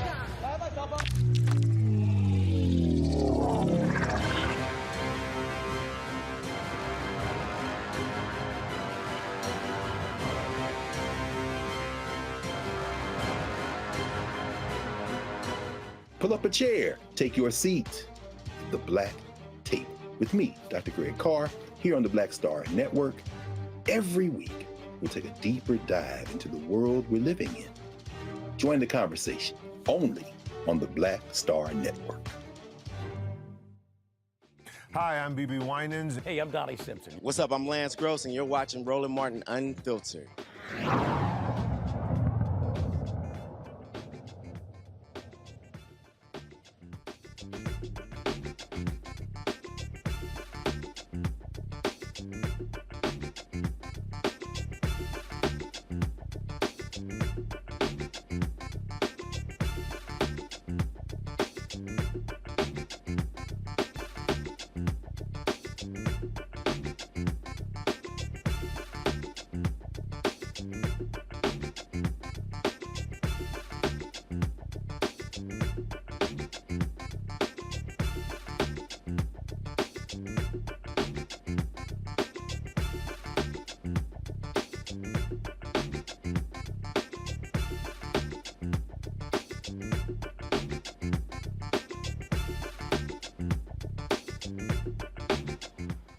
All right, 3 hours ago, really 4 hours ago, the NBA trading deadline actually expired. Kevin Durant, blockbuster trade. He gets transferred from Brooklyn Nets to the Phoenix Suns. John Wall left the Rockets trashing 3 weeks ago. Now he's got traded back to the Rockets from the Clippers for Eric Gordon.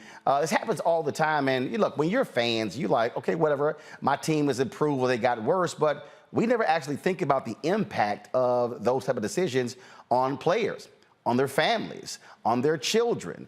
They're in school, the mental health. Super Bowl is taking place on Sunday, and so many people are going to be watching, and they're placing bets, and they're caring about what Rihanna's doing at the halftime show, but also not understanding the reality of what athletes go through. I remember a number of years ago, running back Stanley Wilson of the Cincinnati Bengals went on a drug binge a couple days before the Super Bowl. I also remember when the Raiders played in the Super Bowl, I forgot who they played. I think it was the center for the Raiders who had a mental breakdown, and he literally went missing. Folks, before the Super Bowl. Now you would say, what the world are you thinking? This is the biggest game of your life. But the reality is that mental health impacts athletes just like it does everybody else. And so my next guest is the founder and CEO of the Elephant in the Room. That's her foundation. Keisha Dennis focuses on these issues, and she specifically works in the area of sports. So glad to have you here. So first of all, what led you to work in this space? Well, to be honest with you, it came from personal experiences. Years ago, when I was a teenager, I struggled with some mental health concerns, anxiety in particular. And just like everyone in today's society, just didn't want to really talk about it. And so I knew that I wanted to change something about it. I knew that I didn't want to suffer in silence anymore, and I didn't want anyone else to suffer as well. And so I kind of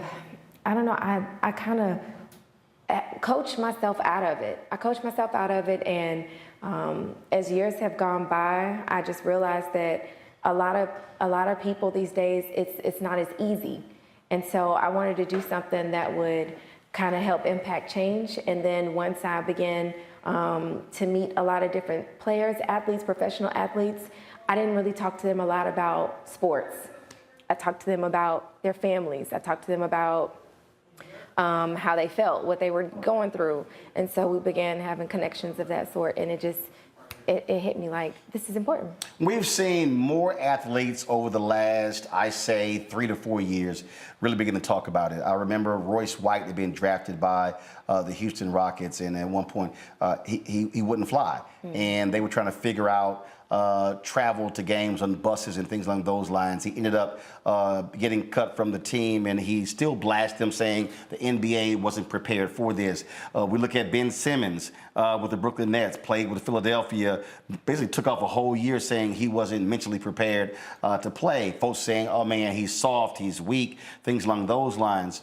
And so more and more, just like in corporate America, just like in academia, more and more professional sports teams and leagues are having to deal with the reality of the mental well-being of their players. You're absolutely right. You're absolutely right. Same thing. A lot of people, they wonder, well, we look at players, we look at athletes like as our entertainment, right? We want them to go ahead, perform at their highest potential, keep going every day. It doesn't matter. And you don't consider the fact that we're using them for our own mental health sakes, right? So we're looking it's a mental break for us. Exactly. It's work for them. Exactly. However, when we're having a bad day at work, we call off.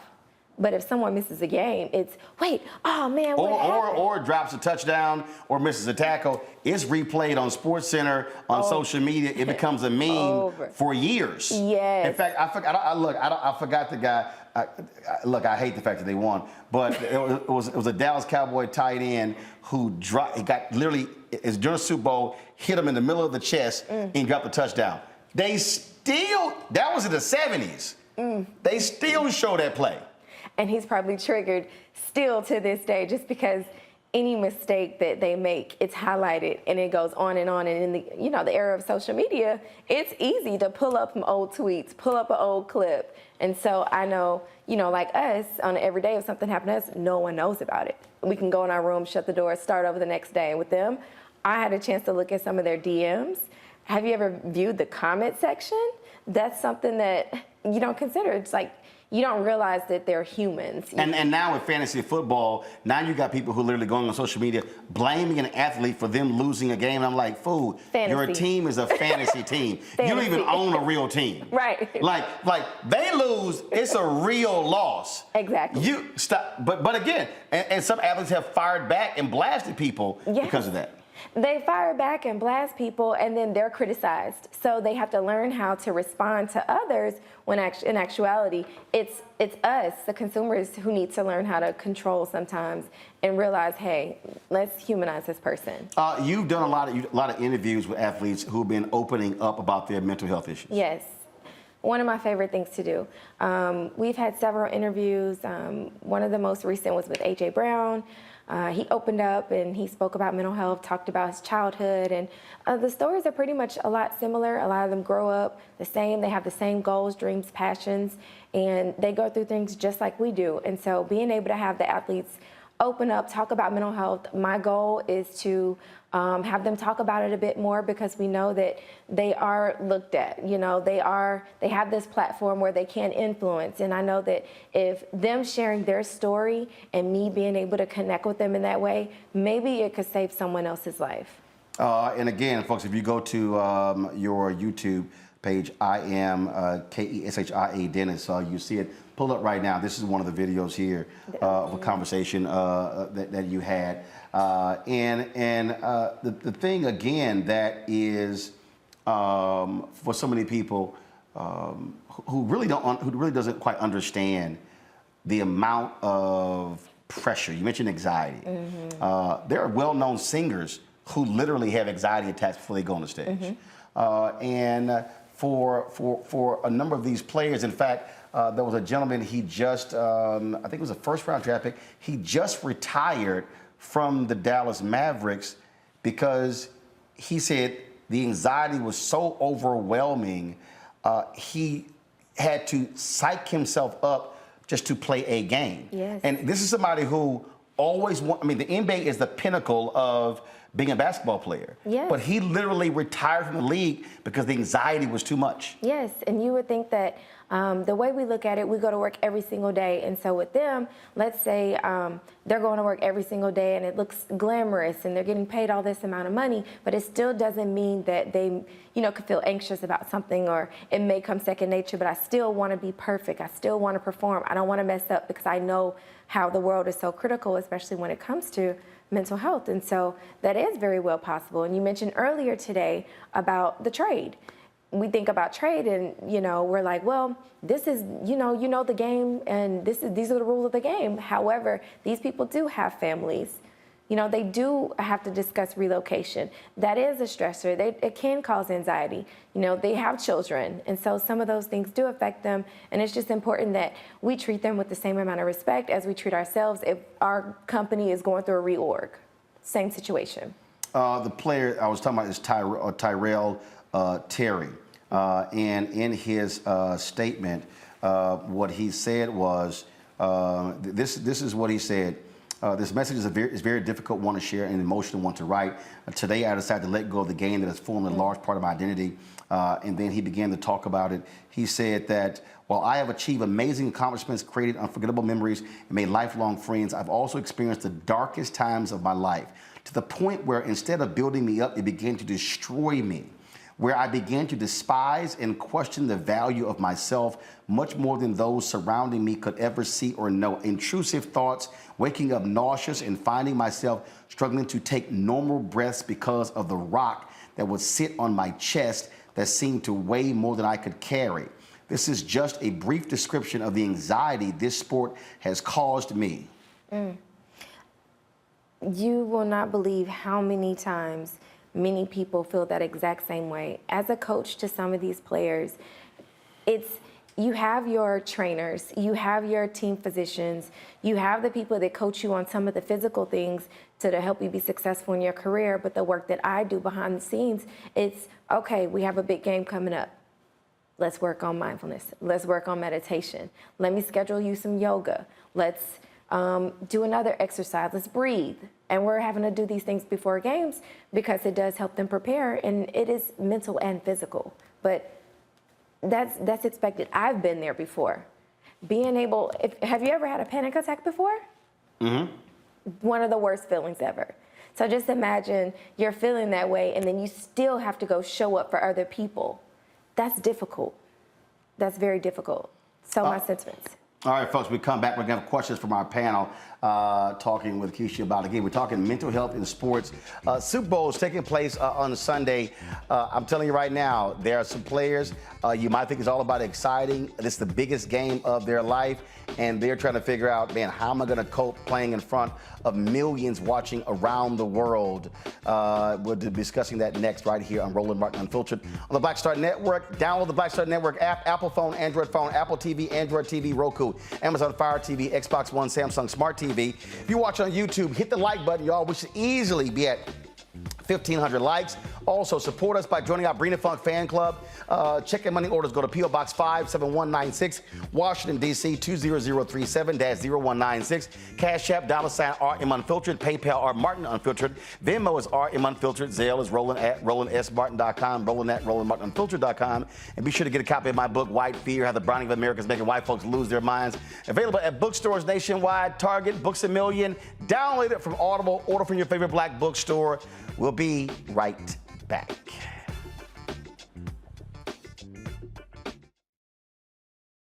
Hi, I'm Dr. Jackie Hood Martin, and I have a question for you. Ever feel as if your life is teetering and the weight and pressure of the world is consistently on your shoulders? Well, let me tell you, living a balanced life isn't easy. Join me each Tuesday on Black Star Network for A Balanced Life with Dr. Jackie. We'll laugh together, cry together, pull ourselves together, and cheer each other on. So join me for new shows each Tuesday on Black Star Network, A Balanced Life with Dr. Jackie.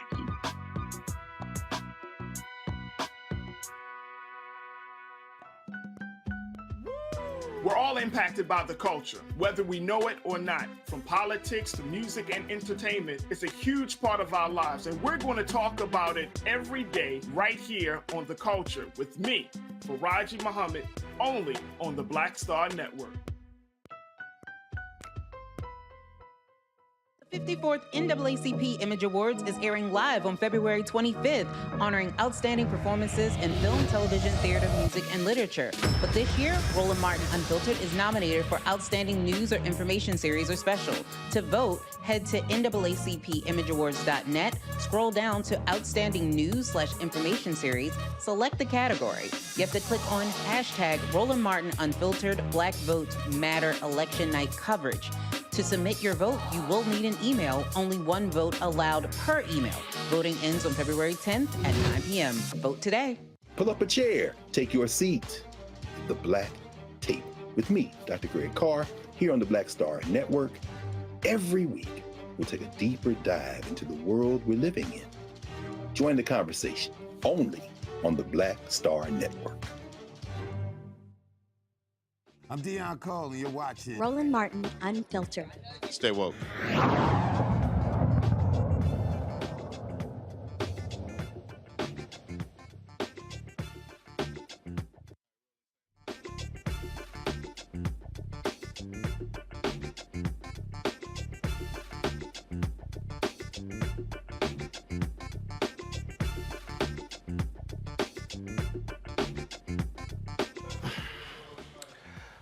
All right, folks. Keisha Dennis, founder and CEO of the Elephant in the Room Foundation, is our guest, talking about mental health in sports. Conversation you're not going to necessarily get on ESPN and some of the places talking about the Super Bowl this week. Time for our panel, and I'll start with Erica. Erica is the founder of the Reframe Brain. She was in a major car accident, Keisha. And she's talked about, she talked the other night about, in terms of, what'd you say, Erica, you had a suicide... suicide safety plan. Yeah, suicide safety plan, because of the things that we're going through, the traumatic brain injury that you suffered. Go right ahead with your comment and question for Keisha. Absolutely. It's a pleasure to meet you. As Roland said, I am the founder and host of the Reframe Brain podcast, where we center brain health and unseen injuries. And very interesting, this week, there was a Black Men's Brain Health conference that was sponsored in part by the NFL. And so as a person who is now a cognition coach and a wellness expert, I wanted to find out from you, have any of the NFL players or athletes that you have been in conversation with, have they attended this brain health conference in Tempe, Arizona, yesterday and today by any chance? To my knowledge, they have not, but I do know that I believe the conference that you're speaking of, I was supposed to attend that conference, and a couple of the players were invited. However, there was a conflict in some of their schedules with some of the, things that they already had planned for marketing and sorts. So for next year, we'll plan for sure for them to attend to get more educated. Oh, wow. Excellent. All right, Reese. Nice to meet you, Keisha. I'm so glad you're here. Today's topic is more so centered around athletes. So I just wanted to get your take on the mental health of female athletes. There was a little bit more talk than normal with Brittany Griner and the harrowing ordeal being a political prisoner in Russia. So I'm just wondering if you've had any engagement with women athletes specifically, and with even high school or college women athletes. Hi, thank you so much. Yes, actually we have. We've spoken with several female athletes as well, collegiate and professional. And typically, it seems as though their mental health concerns are slightly a bit different. It's pretty much similar as some of the same concerns that us women have on a regular day. And there's it's a conference that was coming up, and it particularly talked about women and mental health when it came to females being pregnant and then going back to their sport. And so it's something that is growing in that topic. And so a lot of women were getting together to talk a little bit more on how to navigate motherhood, to navigate being a professional, and also not being looked at as, you know, someone who decided to go have a child and then deal with the mental concerns of coming back and being judged. But now I believe that's becoming more and more common, especially we've seen some of the greatest do it, Serena Williams. And so it's kind of setting the standard that, you know, women are able to bear children, get back to work, but also still keep their mental intact. Oh, and on that point, I'll go to my iPad. The WNBA is actually investigating the Las Vegas Aces because one of their star players, Darica Hamby, said that she's being bullied by the team because she was pregnant and them trying to pressure her to come back as well. And so they've had to deal with that as a league. So that's definitely one of the issues they've been facing. Dr. Greg Carr. Thank you, Roland, and thank you, Sister Keisha. This is a very important conversation. I want to draw a contrast and answer you a very specific question. My brother-in-law played in the NFL for a number of years. He was a defensive back, and so he wasn't at one of those positions where in a minute the whole thing can end. And I know when he and my sister and niece and nephew, they moved from Seattle to Pittsburgh and Atlanta, and they played in the Super Bowl. He shepherded his money, he husbanded his money, he qualifies for the pension, and he transitioned because he has his college degree from Tennessee into the healthcare profession. So, you know, I got an inside look at the fact that it ain't the life that people think it is. I want to ask you in contrast about the brother who was all in the news last month, but we're not hearing much from now, and that's DeMar Hamlin. We know he signed that initial contract. We know the Bills have kind of said they're going to honor that contract with money that wasn't necessarily guaranteed.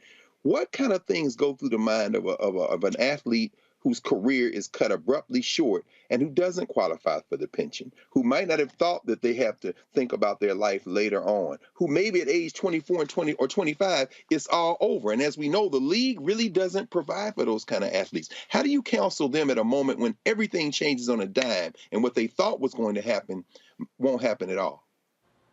Thank you so much. I think that's a wonderful question.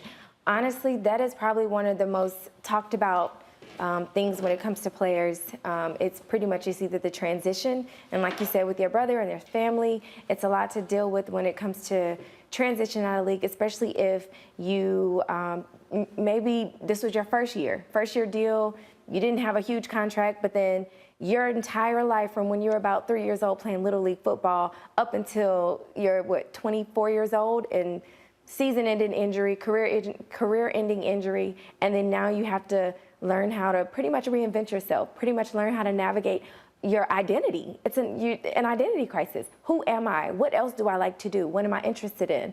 Who really is going to be there for me now that I don't have the fame, now that I don't have the contract? And so it is pretty difficult. And even with DeMar, I'm so excited, you know, to see that he's been recovering. However, that is something that you have to think about. It's something that I'm pretty sure that him, his family, and everyone, they will want to discuss mental health, you know, concerns when it comes to that, not just playing the game. Well, here, if you go to my iPad, the NFLPA medical director says that he guarantees that Hamlin will be playing football again. There was a hockey player who literally had this exact same thing, who came back, went on to a Hall of Fame career. But one of the things that a Hamlin still is going to deal with, what happens when he steps back on the field? What happens when he has his first contact?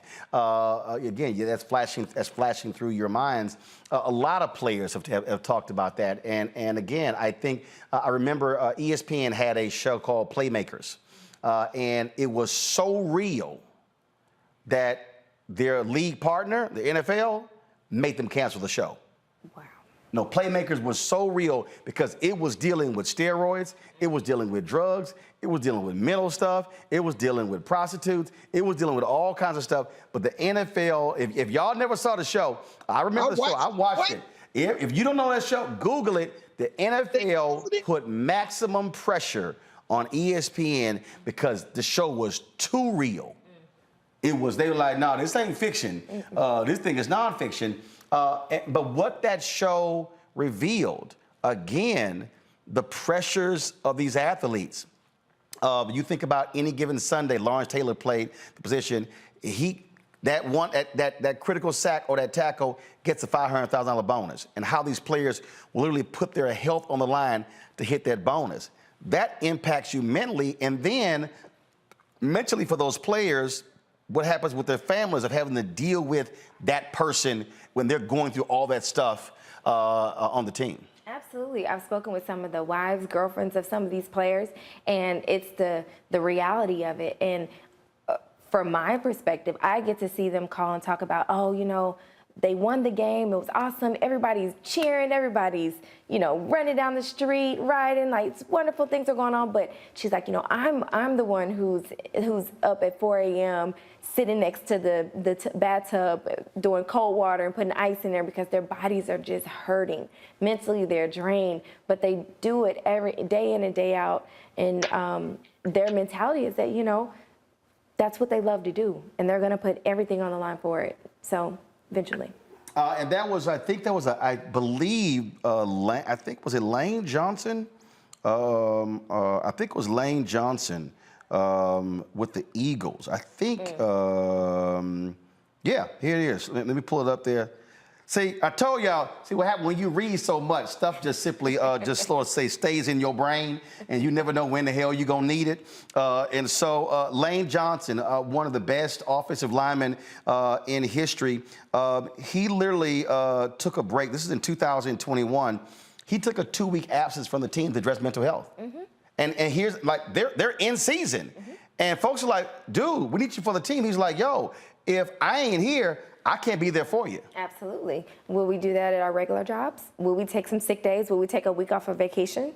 Absolutely. It is a little bit different because people rely on them to show up for everyone else and for the team. And granted, those guys, they do want to do that day in and day out. And so if while you're talking, y'all go to my iPad. This was the Twitter post that he posted, thanking folks for his absence. Go ahead. If he really, you know, truly, he must have really been going through something to really take that time away because these guys are dedicated. In season. Yeah. And this is a guy who was a starter. Yeah. Who literally has had a Hall of Fame career. Yeah. And there were several times where he actually was going to retire in the offseason and decided to come back. He said, I need 2 games away. And I'm quite sure whatever that reason was, it was necessary. Now I know we might call Dennis Rodman crazy, but if anybody saw the Michael Jordan docuseries where The Last Dance, so Phil Jackson talked about how he like they were going through the season and how he let Dennis Rodman go off to Vegas and go on a binge, and it was a trip because he said, I knew that if I didn't let Dennis go, there were going to be a lot of problems here. And he managed that thing where he said, I needed to let him go crazy to go do whatever the hell he needed to do to be able to come back and play. Yeah, it's that balance. It's that balance the same way we do on the weekends. It's like, listen, I need to go get my mind right. So if my mind is good, the game will be well.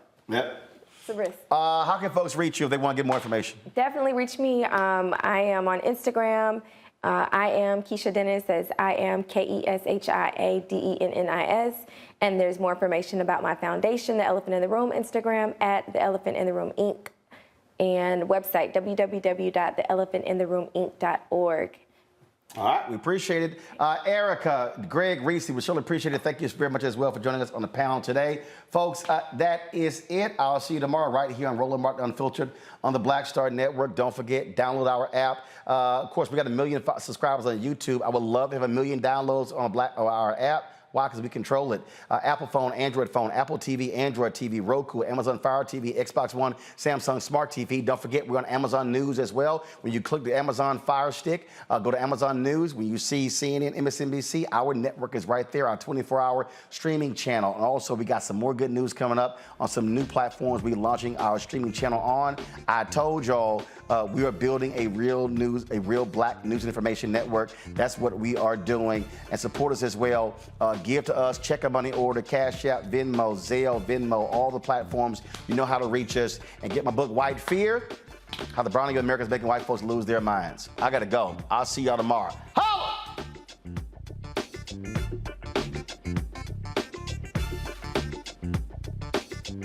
Folks, Black Star Network is here. Hold no punches. I'm real revolutionary right now. Black power. Support this man, Black media. He makes sure that our stories are told. Thank you for being the voice of Black America, Roland. Stay black. I love y'all. All momentum we have now, we have to keep this going. The video looks phenomenal. See, this difference between Black Star Network and Black-owned media and something like CNN. You can't be Black-owned media and be scared. It's time to be smart. Bring your eyeballs home. You dig? Pull up a chair, take your seat at the Black Table with me, Dr. Greg Carr, here on the Black Star Network. Every week, we'll take a deeper dive into the world we're living in. Join the conversation only on the Black Star Network. Hi, I'm Dr. Jackie Hood Martin, and I have a question for you. Ever feel as if your life is teetering and the weight and pressure of the world is consistently on your shoulders? Well, let me tell you, living a balanced life isn't easy. Join me each Tuesday on Black Star Network for A Balanced Life with Dr. Jackie.